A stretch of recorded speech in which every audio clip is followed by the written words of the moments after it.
సినీ ప్రముఖుల ఇళ్లపై జరుగుతున్న ఐటీ సోదాలపై దర్శకుడు అనిల్ రావిపూడి స్పందించారు. ప్రతి రెండేళ్లకోసారి ఐటీ దాడులు జరగడం సర్వసాధారణమని ఆయన అన్నారు. దిల్రాజుపైనే కాదు చాలా మందిపై ఐటీ సోదాలు జరుగుతున్నాయని చెప్పారు. సంక్రాంతికి వస్తున్నాం పేరుతో సినిమా తీశారు.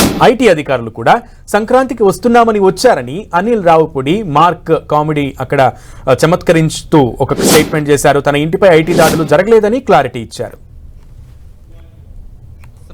టైటిల్ పెట్టాం కదా, వాళ్ళు కూడా గట్టిగా ఫిక్స్ అయినట్టుంది. మేము సంక్రాంతికి వస్తున్నాం అని చెప్పి వచ్చారు వాళ్ళు కూడా. ప్రొడ్యూసర్ బాధలో లేరండి. ఇండస్ట్రీలో చాలా మంది మీద జరుగుతున్నాయి రైట్స్, ఆయన ఒక్కడి మీద జరగట్లేదు. అండ్ ఇట్స్ టూ చాలా ఇది ఒక ప్రాసెస్ లో భాగమే. ప్రతిసారి రెండేళ్ళకి ఒకసారి మూడేళ్ళకి ఒకసారి ఇండస్ట్రీ మీద కానీ బిజినెస్ సర్కిల్స్ లో కానీ ఐటీ రైట్స్ జరగడం సర్వసాధారణం.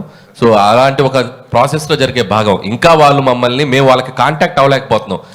ఎవరో డ్రైవర్స్ నుంచి దొంగచాటుగా అక్కడక్కడ పట్టుకుని సార్ మేము ఇలాంటివి చేస్తున్నాం అంటే రాజుగారు ఒకటే చెప్పారు, మేము వచ్చినా రాకపోయినా మీరు ప్రమోషన్స్ కానీ ఇంట్రాక్షన్స్ కానీ ఏవి ఆపొద్దు, ఈ సినిమా విజయాన్ని ప్రజల మధ్య మీరు పంచుకుంటూనే ఉండండి. వాళ్ళ క్లియర్ ఇన్స్ట్రక్షన్ మాకు ఉంది కాబట్టి హ్యాపీగా మేము మా పనిలో మేము సినిమా గురించి ఇదేదో మా పర్సనల్ ఇది కాదు, సినిమా కోసం జస్ట్ కేమ్ హియర్. సుకుమార్ ఇంట్లో జరుగుతుంది, మీ ఇంటికి కూడా వస్తారా? సుకుమార్ ఇంటి పక్కకి నేను ఇంకా షిఫ్ట్ అవ్వాలా, త్వరలో షిఫ్ట్ అవుతున్నాను ఫిబ్రవరికి. కాబట్టి మా ఇంటి పక్కకి లేను కాబట్టి ఇంకా రాలేదు. ఇప్పుడు మీరు అడిగారు కాబట్టి ఖచ్చితంగా వాళ్ళు వచ్చే అవకాశం ఉంది.